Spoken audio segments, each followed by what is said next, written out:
کہ یہودی سرکار کو مذاق کرنے میں سب سے آگے تھے۔ قرآن مجید نے کہا یا ایھا الذین آمنوا لا تقولوا رائنا وقولوا انظرنا۔ رائنا کے ایک لفظ تھا، بڑی محبت والا تھا، بڑے پیار والا تھا، جس کا مطلب تھا اللہ کے نبی ہم پہ نظر کرم فرمائیں، ہماری رعایت کیجیے۔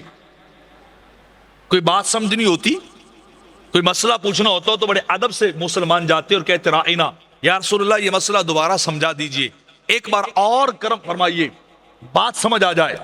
یہودی جو دن رات اسی تلاش میں رہتے تھے کہ نعوذ باللہ آپ کی توہین کی جائے، آپ کی انسلٹ کی جائے۔ یہ لفظ سادہ تھا رائنا، انہوں نے اس کو ذرا بگاڑ کے رائنا پڑھنا شروع کر دیا، جس کا ترجمہ یہ بنتا تھا کہ اے ہمارے چرواہے، اے ہماری بھیڑوں کے چرانے والے۔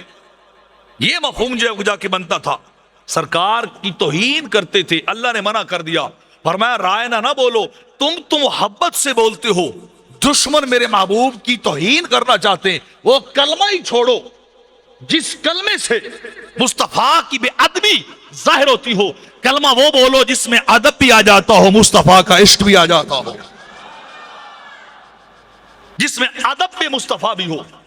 تو سب سے پہلے نبی کے گستاخ یہ بدبخت تھے یہودی، جنہیں سرکار کی توہین کرنا چاہی تھی، سرکار کے انسلٹ کرنا چاہی تھی، سرکار کے ساتھ بے ادبی کرنا چاہی تھی۔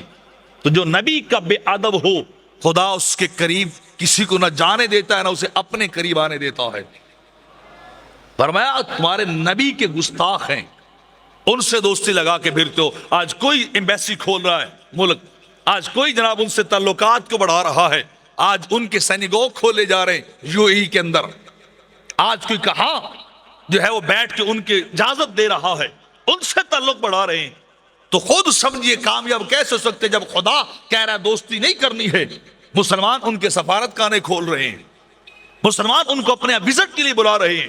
اللہ کہتا ہے وہ تمہارے دوست نہیں دشمن ہیں، چاہے جس رنگ میں آئیں، جس روپ میں آئیں۔ تو جب اللہ اور اس کے رسول کے حکموں کو پس پشت ڈالیں گے، اپنی پیٹھ کے پیچھے کریں گے، تو بتاؤ تم کامیاب کیسے ہو سکتے ہو؟